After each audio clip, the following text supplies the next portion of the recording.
guys, so we're doing our best. First of all, let me inform you that today I'm standing here as CEO of the Family Leader as well as State Chairman for Iowa for Freedom. And I don't think there's any surprise, but Governor-Elect Branstad and I have had our share of differences. But today we're not here to focus on our differences, we're here to focus on our agreements. We could not be happier with Governor-Elect Branstad. We officially applaud him for his clear constitutional stance yesterday as it relates to the separation of powers. Matter of fact, I believe his words were the genius of the Founding Fathers as it related to the separation of powers. Part of what I campaigned on for public office, part of what Iowa for Freedom campaigned on, and the Family Leader campaigned on to remove 3 Supreme Court justices. And even when Governor-Elect Branstad made the comment about the April 3, 2009 ruling being a tragic mistake, we believe that as well, and we applaud his stance and we applaud his comments. We also want to applaud Governor Branstad for his comments regarding the selection process. Again, it comes to no surprise, I don't always agree with the Des Moines Register. However, the Register did a great job, I believe the reporter Grant Schulte, and showed all Iowans of how biased this selection process is. I believe 12 Democrats, 1 Republican on the nominating commission, and obviously a political agenda, an activist agenda at heart. So we commend Governor Branstad for wanting balance and wanting transparency in the selection process of the judges, and hopefully one that empowers the people of Iowa. So we applaud him for that. And where he said he will only consider applicants that disagree with the April 3, 2009 ruling. And the reason I believe that is so imperative is because that's where he's highlighting the separation of powers, where the legislature gets to make the law, the executive branch gets to execute the law, the people of Iowa get to amend the Constitution, not the courts. So we applaud him for that as well. And in that vein, we support and endorse Governor Branstad's, we believe, stated intent. And that is why today, I've said it before individually, but now I say it from an organization standpoint, the Family Leader standpoint, and Iowa for Freedom standpoint, that we believe the 4 remaining judges on the court, they need to resign. They need to resign in an orderly fashion that honors the court, it does not disrupt the court, but it also respects the will of the people and it upholds the integrity of the court. So we are calling on, and we believe in the intent of Governor Branstad's statements, that if the other 3 who are applying, only those that will be considered have to disagree with that ruling, that it would be disingenuous to allow those 4 to remain on the court at this time. So we believe the justices should respect the will of the people and uphold the integrity and the honor of the court. And finally, we believe Governor-Elect Branstad is off to a tremendous start in his belief that all power is inherent in the people. With that, let me open it up for any questions that you might have. What type of political pressure will you put upon the remaining judges to resign? Will you have a campaign to do this? I'm not so much as it's going to be a campaign, but we're definitely going to talk to our supporters with the Family Leader, as well as the supporters for Iowa for Freedom. And we're going to let them know that we believe that these remaining 4 need to resign. Because the fact of the matter is, the 3 that were voted off, they weren't voted off because their last names were Turnus and Strite and Baker. If all 7 would have been on the ballot, all 7 of them would have been voted off. And so we believe they know that. Because of their presence on the court today, I think there's a credibility issue and an integrity issue. So I really believe that it can be handled in such a way where a quorum still exists and there's an orderly exit of the remaining 4 justices. But if the selection process, nomination process, shouldn't that come first to change that before they would resign? Because aren't you just then selecting new ones from the same process that you say is unbalanced in the first place? Well, I think what it is that we definitely want the new members to be nominated and selected, because you need to have 4 in order to have a quorum. So there's no doubt there's a 2 or 3 step dance here. One is nominating new ones. I don't think we're going to be able to change the way they're selected immediately. I think that's a work in progress to get that selection, but we want to make sure that's transparent and empowers people in the process as well. But we do believe that there's an integrity issue and a credibility issue on the court today, especially with Governor-Elect Branstad's comments of yesterday, that the only people that can apply are the ones that disagree with that ruling. So therefore, how do you allow the other 4 who wrote the ruling to now remain on the court? What would you consider an orderly fashion? I mean, how many months would transpire?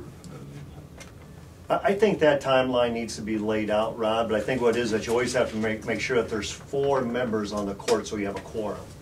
So as one person gets... Say 3 makes a quorum. Is 3 make the quorum? Okay, then 3. So as one member comes on, another member could resign and go off. But I think what we want to do is we want out of the court to where there can be a quorum and they still can conduct the business of the court.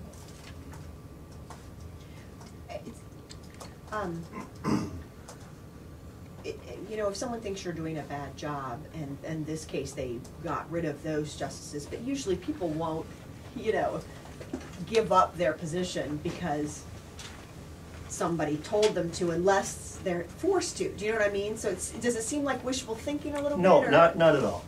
Matter of fact, and again, I go back to being a high school principal. When I was a high school principal, believe it or not, even in the school districts I represented, there was sometimes underage drinking. There was a party. And sometimes when we would show up, or the authorities would show up, there would only be so many of the students that were there. But we all knew there was other students that were there. And so what we did is we would ask those students to do the honorable thing, the respectful thing, and not just let their peers take the full weight of their punishment, but to step up.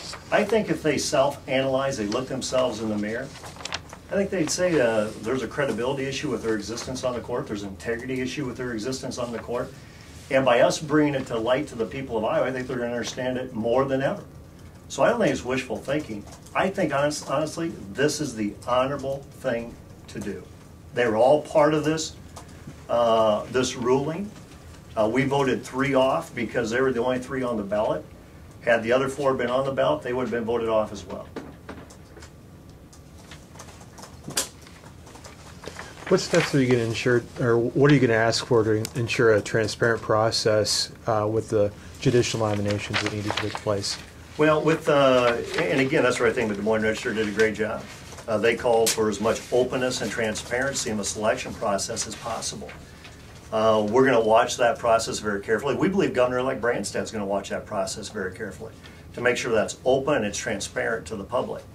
And as we look at how we change the way we appoint judges to the highest court, we want to make sure transparency is a piece of it, and a way that you empower the people in the process as well.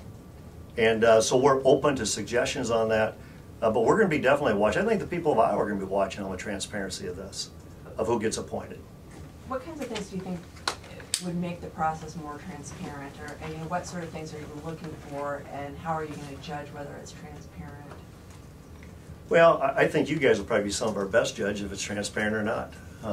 I think the media is quick to cry, well, that's not very transparent.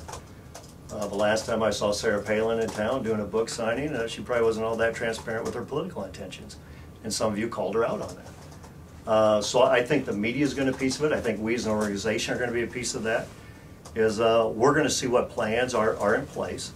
And we're going to see if it's transparent. But I really believe Governor-Elect Branstad, I think he means it with all of his heart. He heard the voice of the people on November 2. He's going to ensure transparency in this process, and we're going to encourage him and hopefully go shoulder to shoulder with him to make sure that is transparent. Even if all 7, even if the remaining 4 resign, the decision still stands. Nothing's changed in that regard. Are you going to renew your call for Governor-Elect Branstad to issue an executive order as soon as he takes office to undo that? Well, I think there's different vehicles that both the legislature and the governor can act on. But I believe if November 2 was a referendum on failed leadership at the judicial level, failed leadership at the legislative level, failed leadership at the executive level, and so therefore they ousted a bunch of them. I think now what the people of Iowa want is they want leadership. And they want their voice to be heard on the marriage issue.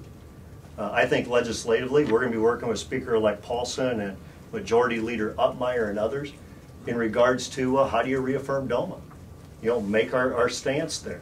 How do we push for a marriage amendment to make sure the people of Iowa have their voice to be heard on that?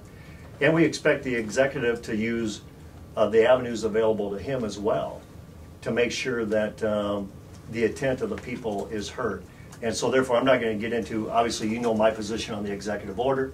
Maybe he has another avenue. I'd be willing to listen to that at this point.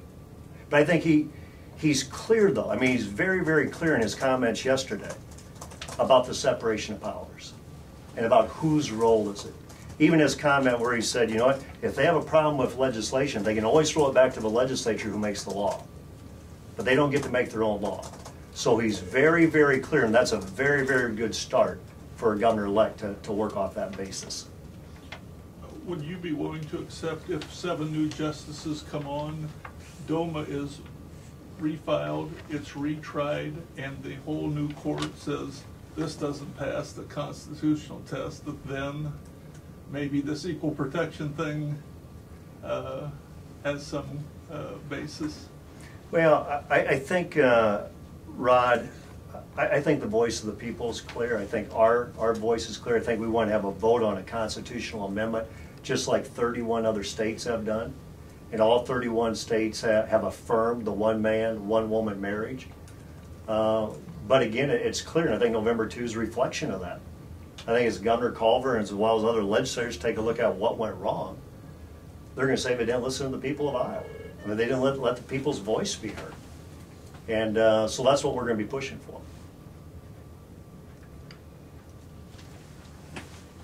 Bob, you said that you disagreed, you in the past have disagreed with Governor Branstad.